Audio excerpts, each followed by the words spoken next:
English because I would really prefer it. Mówię troszkę po polsku, ale masakra. Dowolnie, tak. So today I'm going to talk about Windows IoT. My name is Goran Karacic and I really hate abbreviations. So let's call it by the full name, Internet of Things. Or as we will be showing today, Internet of Useless Things. To be honest, the only thing I would connect to it would be Internet of Toilets. So yeah, it's still IoT, but different meaning. So yeah, let's start. Quick run through the agenda for today. I'll introduce myself a bit, talk about some history that keeps repeating itself, and I don't know why I'm still on the MS Tech. I guess I'm a masochist or something like that. We'll talk about the project that I'm going to show you, our IoT not so smart car. I'll talk about Intel Galileo and how I started the whole Windows IoT thing, and then how I was forced to move to the Raspberry Pi. I'll show some interesting hurdles I ran into and how I worked around them. And they were really sketchy workarounds. Show some further plans and what you could potentially do with Windows IoT. Some of my hopes. At the end, questions and I guess answers, but I have a lot of questions on my own, so I'm not sure if I'll be able to answer yours. And in the end, we will actually try to run the car with as many devices connected to it as possible. Probably crashing it into as many walls as we can, but who cares? So who am I? Like I said, Goran Karacic. Some stuff is missing above C and C, but whatever, hard to pronounce. 26 years young from Croatia. I'm a former Microsoft student partner, and I was actually working with the MSPs in Warsaw for 6 months during my Erasmus here. That's where I learned all the cool words in Polish and how to order zapiekanka and stuff like that. We moved our business to Poznań because we got an investment. So my position is VPF developer at Bitcoins. I'm an ice cream addict and that's it. And I love putting pictures into slides to make it all look pleasing. So don't mind that. So to understand my situation and how it all got really bad really fast. Sometime 6 years ago, I bought an LG Optimus 7 because I wanted to get away from web development. I was like, this is getting sketchy, I'm out of it, like JavaScript starting to take over, dziękuję, ale nie. So I was like, okay, let's try Windows Phone development. If Windows Phone takes off, I will have like the most experience out of all developers because there was no competition. If it fails, well, at least I tried in the mobile world. 2 years after, sorry, Windows Phone 7 is dead, buy a new device. And that will sound familiar in a few slides. So my initial plan was to, after like 5-6 years, to finally finish college. So I contacted my mentor who teaches embedded development at my college. I was like, man, yeah, I was doing Windows IoT for like a few months, let's see what we can put together. He's like, okay, the first idea was Wi-Fi remote controlled drone, but we figured out once we get it to move in 2 dimensions, getting it in the air will be like easy. Let's see, proof of concept, let it drive on safe ground. So yeah, Wi-Fi remote controlled car. That was like a year ago when I started it. Sensors to prevent crashing into objects. So distance sensor that detect if you're like close enough to the wall, slow down, nothing happens. Web app to control it. Seems simple, like phone connects to it, browses localhost, gets the web app and drives the car. And of course, camera to stream video to the devices. And we all planned that on the Intel Galileo. Oh my god, I mean, I was so naive. So the plan to realize that all. So as I said, first hurdle, I think this was the most hilarious one. installing Wi-Fi and Bluetooth drivers. There were really detailed descriptions on MSDN, how to do it all with pictures of how to plug in actually the MPCI Express card, adding the drivers to the Windows images using devcon commands, and they were really detailed, and they were actually specifically detailed about Wi-Fi and Bluetooth. And to be honest, I don't know why. Of course, what could go wrong? Except using the expansion card? Yeah, I don't think so. The problem was because Windows was running on the Intel Galileo headless. They stripped out the UI. It turns out Wi-Fi and Bluetooth stack are within the UI stack. So if you don't have a UI, you have no Wi-Fi stack. There is nothing you can do with it. Like, that brings me back to the question, why would they have detailed instructions on how to install Wi-Fi cards? On the official MSDN pages, yeah, let us sink in. So first workaround, there is none, literally none. I mean, you can get a Bluetooth shield for Arduino and like hack everything together. That was my first attempt actually, and we got it working over Bluetooth. It was slow, it was lagging. By the time you input the control, the car is already like running for the hills and horrible. So yeah, we learned a valuable lesson. The next problem, once we settled in, like, okay, it will be horrible, it will be unresponsive, it will be, I don't know, 100 problems. Second hurdle is slow general purpose input-output pins. So we wired up all the sensors, so if I cannot control it, let's at least make it a bit smart so it doesn't hit walls. And then you run into a problem that you cannot read 4 sensors simultaneously because you can only switch the pins on and off for like, I don't know, 25 kilohertz, and you need in the range of megahertz to read all the data. So that was a hurdle. Workaround, there's not. It's just slow. That's the end. Okay, it will not be smart. We will have a lot of trouble controlling it, but let's see what we can get out of it. Like, at least the Intel processor on it is like kind of powerful, so we will at least have camera feed, so at least we will know what it keeps bumping into.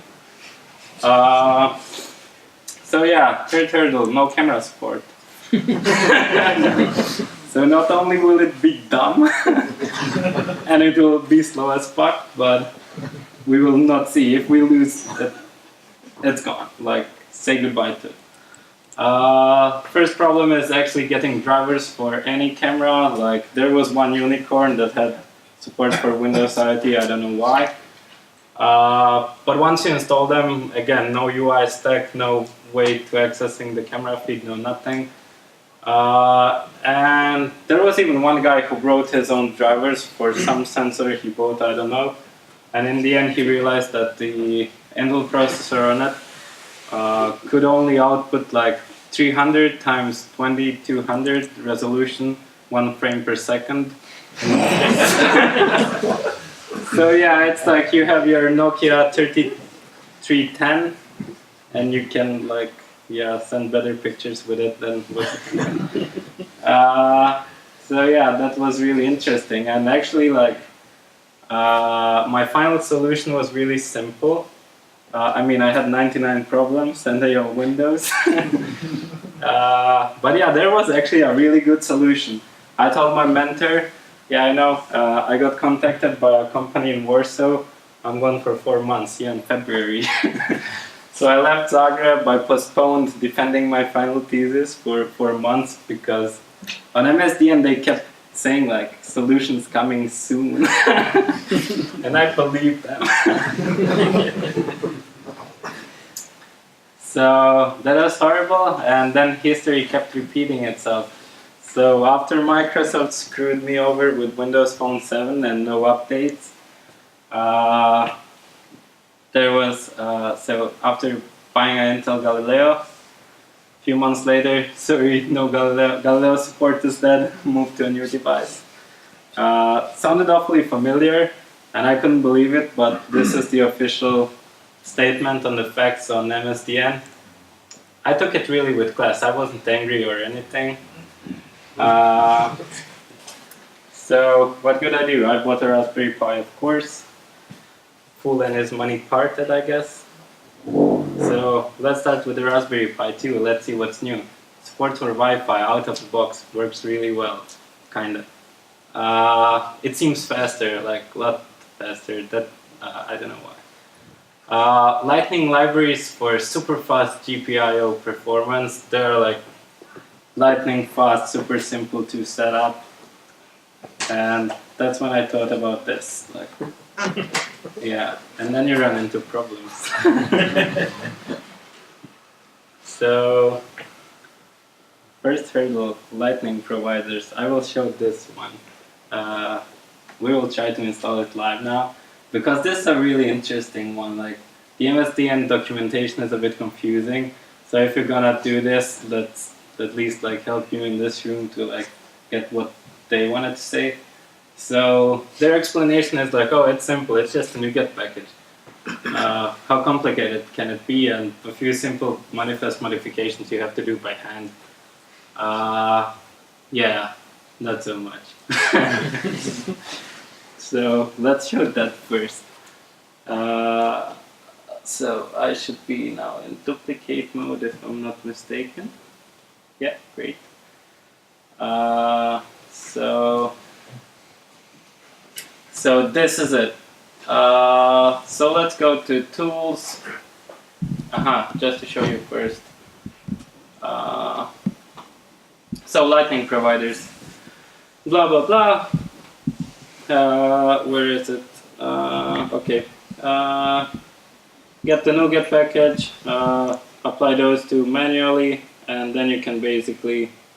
Okay, you have to have the updated SDK, and that NuGet package is like one dependency, but everything will automatically install. So once you install all that, you should be able to do stuff like this. So Microsoft IoT like is Lightning enabled, to at least see if the fast mode is enabled. So yeah, let's try that. Okay, I will copy. I don't know this hash by heart, so I will have to cheat. So let's do it. Up manifest capabilities. So this is it. Capabilities are here, and let's go to the NuGet packet manager. Oh yes, I have internet. That's nice. Yeah, don't worry. That's just one error. So lightning. Let's see if. Damn it. Microsoft IoT Lightning. That's it. It's in pre-release, so you actually have to include them. But it will install fine. So now we did everything they said that's needed. Dependencies get installed. So I mean, we can check. Add them manually. Build requirements. SDK update. I can prove that I have the newest SDK. Package dependencies. Blah blah blah. Install package. That's it. That are the build requirements. So that you don't think I'm cheating or something, this is the official Microsoft GitHub account. That's it. That's all you need, I promise. No. So let's build it. First issue we run into, okay, restores packages. Yeah, it's down there. Visual Studio should be familiar, I guess, to you guys. Let's see how it will fail. Restoring packages. I hate when it takes so long on the demo. Okay. Namespace IoT not defined.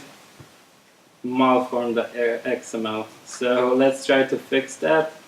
So what I reverse engineered from the samples on there, the only thing missing is IoT here, and basically one more time something like this. So now it should actually build. By the way, great documentation, love it. Not the first time that they have such marvelous build succeeded, so that's great. So let's try and see if, I don't know, just for kicks, I guess. If lightning is enabled, like simple. I mean, we will not even be able to run it, but yeah, let's show. So, and the main page, initializer. And the first problem, Microsoft IoT. Like, we have it referenced here. But now the funny part begins. So you have that Nugget package that should contain all those namespaces. You're wrong. You actually need one more library that's wrapping around that will provide you those namespaces. And that one doesn't exist as a NuGet package, so you actually have to yeah. So you actually have to go to GitHub and include that project in your project and reference it, and then you can actually start using this. So yeah, that's interesting. Oh, and while we're out of the presentation mode, just to show you one more official workaround for Wi-Fi on Intel Galileo. It's a really simple one, I promise. It's not even a real investment. And small embedded devices, you keep it small and it works. So this is the official workaround.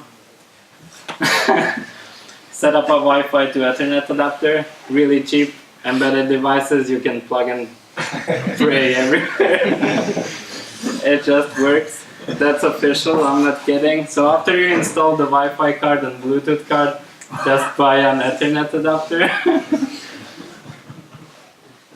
So yeah, I had really much fun like a year ago. And the saddest part is, I have it all at home and I have no idea what to do with it.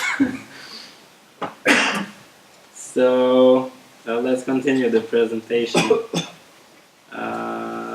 Slideshow from current slide.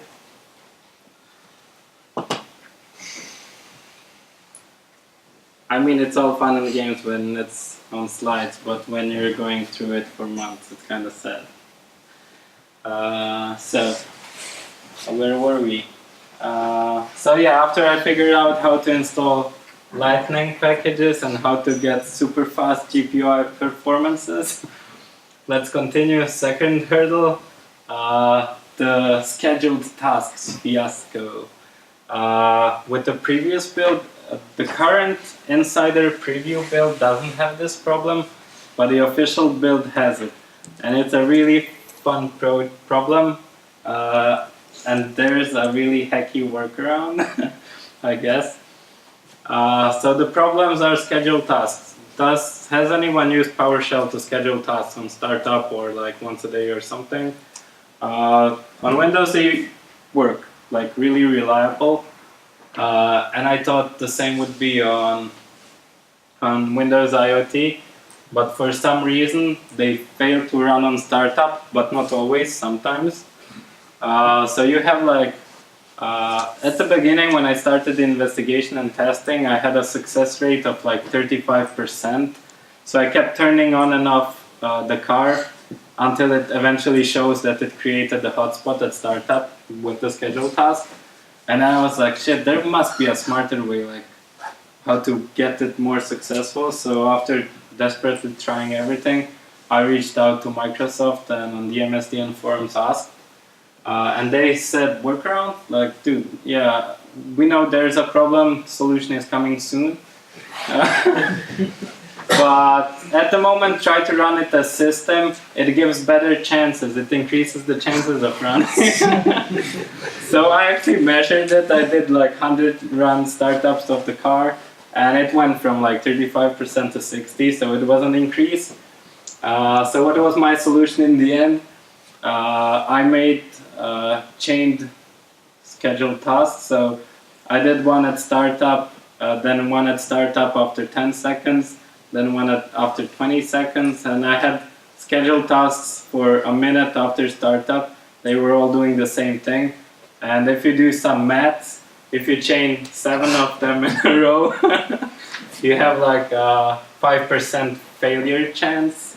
So I could live with that. Like 95% of the time, I had a Wi-Fi hotspot and the car would run properly. So that was the hacky workaround, but last insider preview, it looks marvelous, 100%. I mean, I did turn the car on half an hour ago just to see, but it is working 100%. So yeah, that was unexpected, something that didn't work. And the next really fun hurdle was pulse width modulation. I don't know how many of you did any embedded development.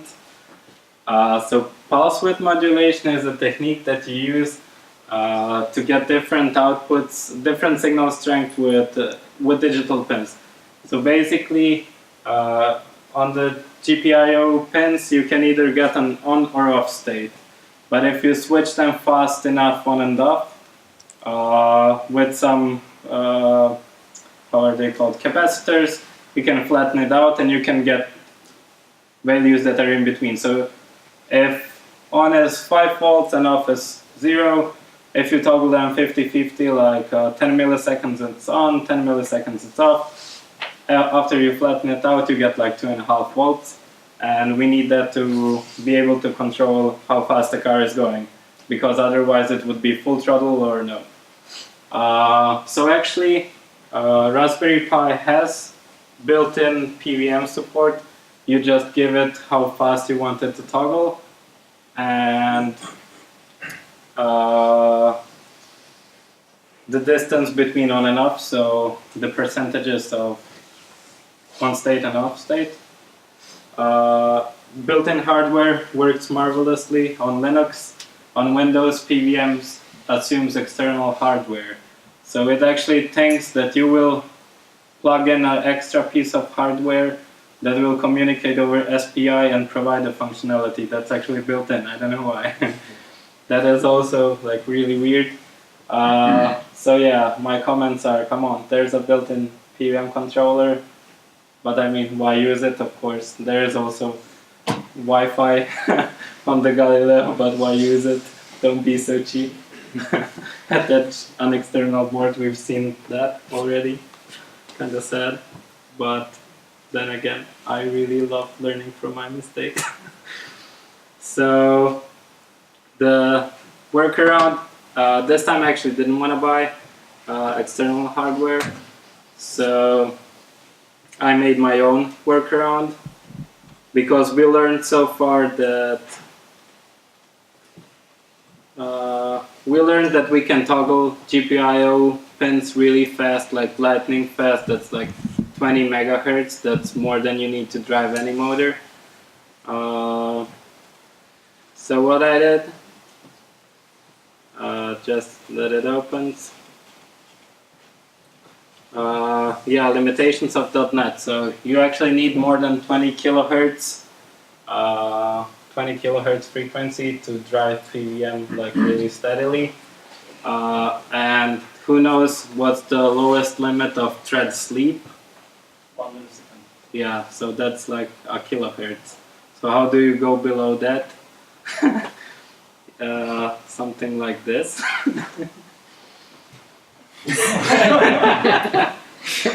So I actually block the thread for whatever text I want.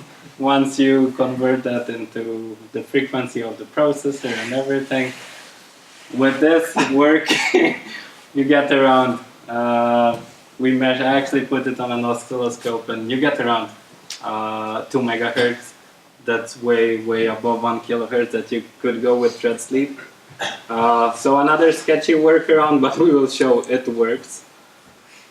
So yeah, back to the presentation. So yeah, some of the good stuff now. That gives me actually hope for the future. Oh no, sorry.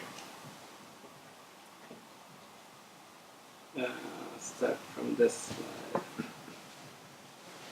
Where is it? Yeah. So some of the good stuff, because I've been trash talking it all along. The .NET framework, really everything is included. If you've done Windows Universal Apps development, the whole stack is there. So if you're not running headless like me, you can use MVVM Lite. You can use all your favorite stuff. I've used Stream Socket Listener to implement a simple HTTPS server. Basically everything is there and it just works. I actually managed to run a mono game on the Raspberry Pi. Works marvelously, compiles just fine, and outputs 1080p over HDMI. Really good. As I said, all the goodies are there, and IoT Hub on Azure is really great.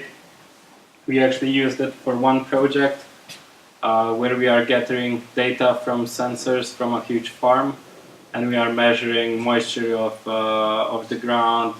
I don't know, all the parameters. We know how the ground should be for how is it called, chamomile, because my friend is growing chamomile. So we're measuring all the parameters of the ground in like 10 by 10 sections, and he can actually like he made it to water different sections depending on how dry the ground is on that floor or whatever is missing. We basically automated his whole farm, and we're crunching all the data on IoT Hub. The good thing is there is a free tier, so you can make 8,000 calls per hour. That's really a lot. I don't know. We've been looking into like perhaps expanding, but the next price tier is like $500 per month, and it's just you really, for something like home automation or something like that, you don't need more than 8,000 calls per hour. And another good thing is open source Raspberry Pi PSP. So the first time in history you can actually build your own images. You can add, so at the moment Raspberry Pi 3 got out, and it has built-in Bluetooth and Wi-Fi. It doesn't work at the moment yet.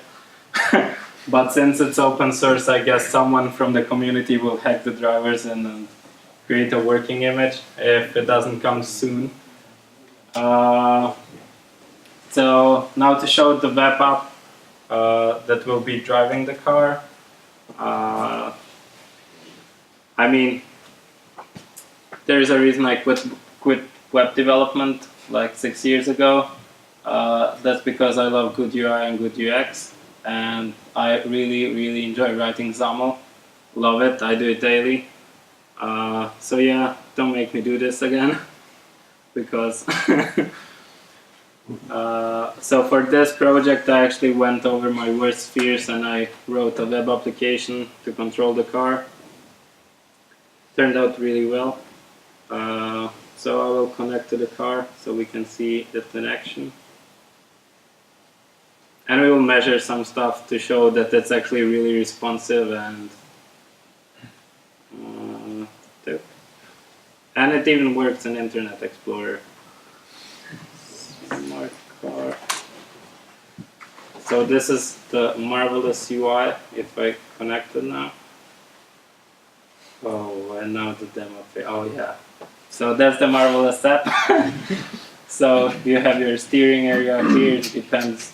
Yeah, you can hear the car going nuts, and and forward, backwards works, and it actually TVM enables. So that all works, and now some interesting measurements. It's here on the bench, flipped upside down, because sometimes it fucks up, so I don't know. Yeah, we will drive it, don't worry, we will drive it. I will actually give you the Wi-Fi password, so everyone can try it. So some performance measurements in the EI developer tools. As you can see, responses get really fast back, 18 milliseconds. People told me, like psychologists told me, that everything under 30 milliseconds is perceived as real time. So you can pretty much drive the car in real time if they are not lying to me. Yeah. Did you try the battery, or how did this work? Yeah, could probably work better, but it would be too much resources on the Raspberry Pi. This way, I can show you the implementation of the web server. It's really dumb.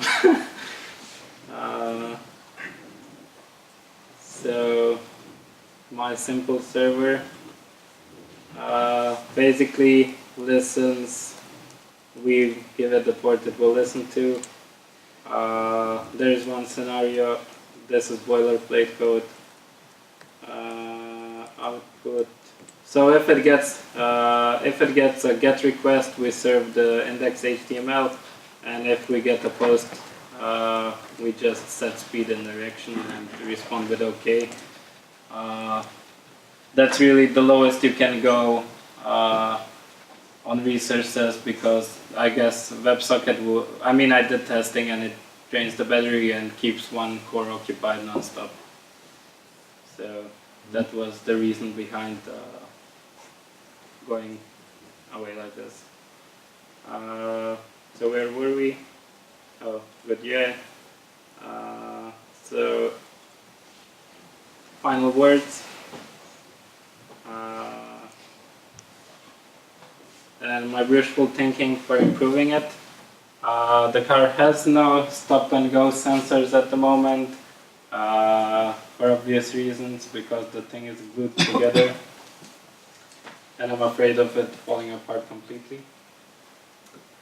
Connected to the IoT hub, I actually have gyroscopes that I would love to add to it, and a GPS sensor, and probably like just let it drive around the city or something, and then see like what the biggest G-forces were on it, like if it got hit by something or kicked by humans.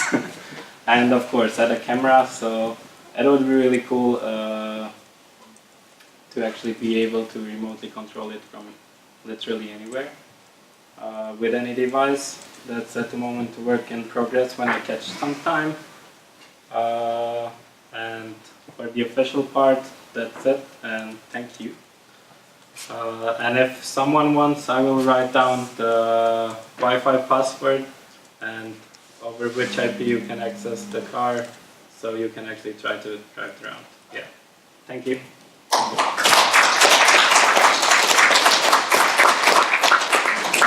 Any questions? No? Was I that clear?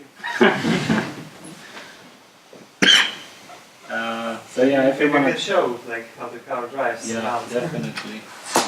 So it actually drives. Come on.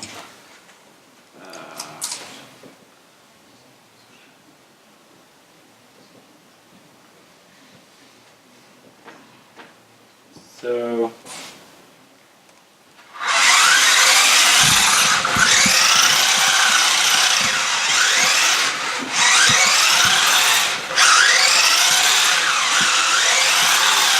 So if someone really wants to try, just go ahead, connect to it. The password is 123123121.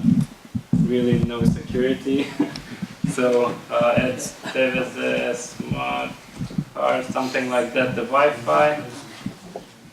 And password is this. And if you cannot connect, if you don't have a Windows device that will be connecting to it, if you actually have a Windows device, you can just type in http://smartcar. If not, if you have an Android or iOS, you will actually have to input the IP of the car, and it should be. Let me. This is like the network name of the device, right? Yeah. Okay. It's not a, since you have like DNS running. No. Dude, I told you, simplest HTTP server. So just type in this IP and oh, there it goes. That's not me. Just like full throttle. Come on, don't be afraid. Whoever it is.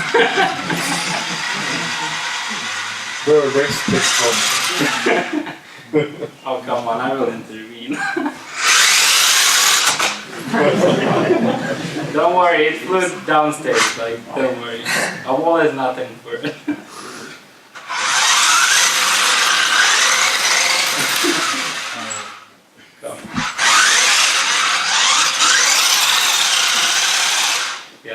how does it behave if many people send comments? First came first served.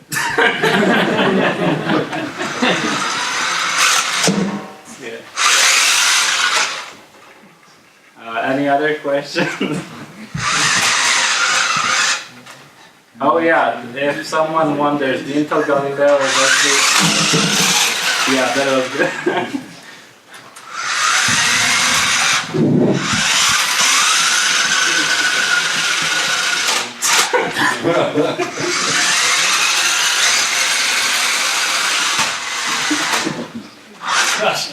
Yeah, pretty much.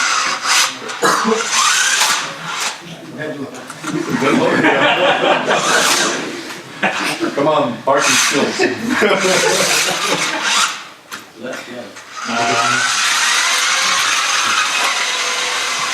Let's bring it back somewhere. Okay, so Maybe the cable plugged out. I mean, I know for like one really weird state that it can fall into, and I just don't know when it happens. So, as with Windows, a restart of the app will help. So, it should be now again accessible. Yeah, works.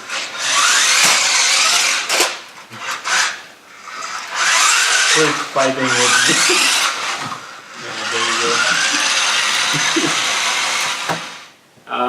If someone wonders, I'm actually using the Intel Galileo. I slept on a gyroscope on it and used USB serial drivers, and now I actually play at home.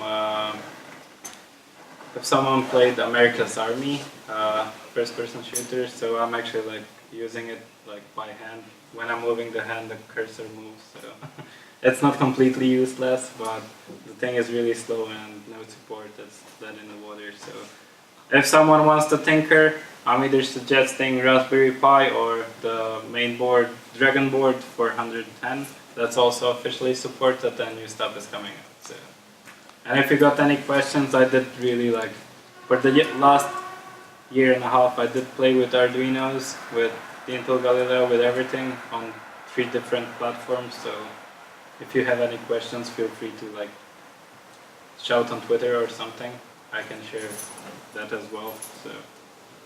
But yeah, for me that's it. If you have no more questions, like pizza's over, let's go home. Thank you. Yeah.